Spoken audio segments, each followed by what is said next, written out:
Hello, and welcome to Dogma Discussions.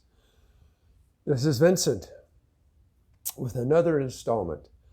If you're not familiar with Dogma Discussions, what I do is come up with a story, and I'll read you this story. And it's usually on a theme, some kind of dogma. It could be religious dogma, it could be non-religious. So please like, subscribe, leave me a comment, and share the video with someone. Okay, here we go. This one is called the Dogma of Religion. What do human beings seek from religion? Christopher Hitchens referred to this propensity as a stamp of our lowly origin as primates. To be sure, primate society is defined by hierarchy, which requires someone at the top of the group. As a result, in ancient times, human leaders were often associated with gods or even considered gods themselves, such as Egyptian pharaohs, Roman emperors, and even kings. Thus, considering our chimp DNA and a human proclivity for autocracy, perhaps a desire for a connection to something greater than ourselves is hardwired into us. Yet, I believe that it's more complicated than that. For beyond the obvious, there is a foundational element that draws people to religion. And in my experience, it's ritual. And it's as old as we, as a species, are. Our lives are filled with ritual. Consider your morning routine.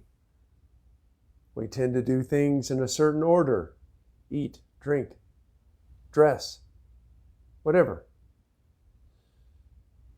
And be sure, there are practical elements to our routines. But there's also comfort in ritual, or the opposite if not followed. For instance, my friend Paul must have his morning coffee while reading the paper. And if part of his ritual is disrupted, watch out. I observed this when a friend and I went for a visit. Paul had a small apartment a couple of hours away, and the two of us slept on his living room floor, which was next to his kitchen. We had awoken to the sweet odor of the morning brew, and quickly were chatting and quaffing the caffeinated concoction while breakfasting. Later, after all had showered, we headed downtown. Yet within a few minutes of our arrival, we noticed that Paul had become quiet and downright surly. When asked if he was okay, he responded that he was just feeling the effects of not having his morning coffee. After being reminded that he had indeed drank it, he grunted and said, "Yeah, but I didn't read the paper with it, did I?" Doing both together was his morning ritual. Ritual? Really, Vincent? Drinking coffee and reading a paper is ritual? Come on! Well, there are many elements to ritual, including actors, actions, objects, times, place, language, music, and groups, to name a few. But at its base level, it comes down to actor, action, and object, all of which were present for Paul. But what about churches? Do they all have rituals?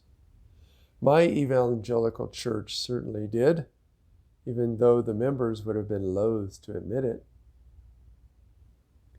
Consider our observance of the Lord's Supper, the Protestant version of communion. To me, the ritualistic element was clearly indicated in the saying etched on the front of the table, which held the crackers and grape juice. It read, "Do this in remembrance of me." So, isn't that a ritual? Acting out a remembrance? Well, let's see. In our Lord's Supper, there were actors, the deacons who passed out the food and drink, the pastor who directed the actions, and those of us who partook. There was the action of participating and the objects, being the food and drink. Moreover, you weren't supposed to partake unless part of the saved group. And solemn music played while the objects were being distributed. Seems ritualistic. Thus, the church members participated in ritual, even if they didn't want to acknowledge it. Finally, even at work, we can't find relief from this pesky propensity for ritual. Really? Sure. What about morning meetings, which start with a check-in or appreciations? But wait, Vincent, just because we have meetings doesn't mean that we're superstitious like some prehistoric cave painters who thought that drawing a buffalo on the wall would lead to an increase in the food supply. Probably not, since that type of sympathetic magic was a most primitive form of ritual. But we do tend to adopt work rituals, which can be difficult to change.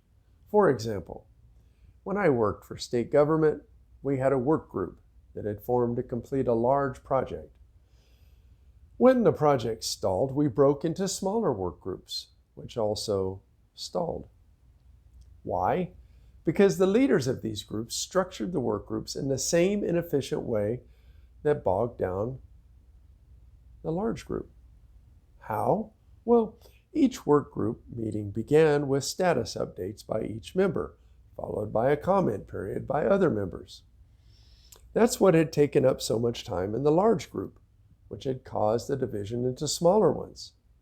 I had suggested that we touch base before each work group meeting via email list, so that everyone would be on task for the work groups and we could just dive in and work. But the others liked the status update portion from the large group and kept it, which meant that the work groups often ended before the discussions could be finished. So why did they do this? In my opinion, the work was so stressful that there was a comfort in the ritual, even when it was counterproductive. To seek out understanding about ritualistic patterns, I turned to my old pagan friend, Hearn. Ritual should be his business, right? By chance, his group is holding a specific type of ritual called an open circle the next weekend, and I am invited to attend. No one pays this interloper any mind because I had promised, under some terrible future events, like the sea drowning me, never to reveal the rituals or members to anyone. Anyway, it's exactly what you might imagine, a bunch of robed people standing in a circle invoking different deities. Now that the ritual is over, drinking, food, and revelry ensue. Let me take you to that moment. Hearn and I currently sit under a gazebo out in the country, behind the high priestess's double-wide trailer. It's quite a setup, actually. The original residence has been added to over a series of years, and the gazebo is attached to a fellowship room where the food and drink are laid out on portable tables. The night is cool, for it is fall, and we just celebrated a ritual to ensure a good harvest, which Hearn has assured me can be money, good health, whatever, not just an agricultural one. That's good, Hearn, because I'm a city boy. Hearn responds, haha, well, I'm glad you still have your sense of humor, Vincent. Honestly, Hearn, that was quite tame compared to being raised evangelical. Ever been to a Christian revival? Thankfully, no, Vincent, Hearn responds. Yeah, well, lucky you, Hearn. People singing, praying, sharing bread and wine, calling on gods and spirits.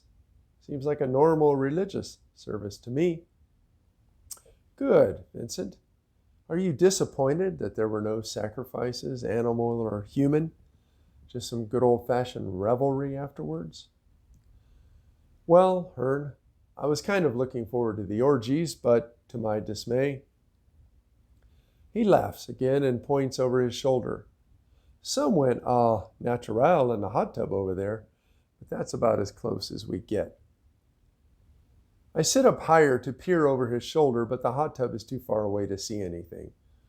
I shrug and comment, But again, nudity at a private residence among consenting adults seems tame.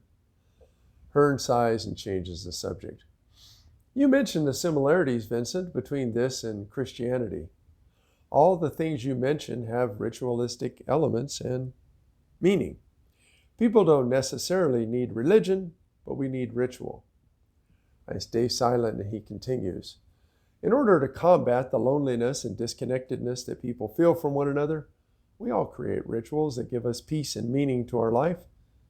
Perhaps if people could admit the need for ritual and allow themselves to indulge in a fantasy of spirituality, turn off the rational mind once in a while, they might be happier.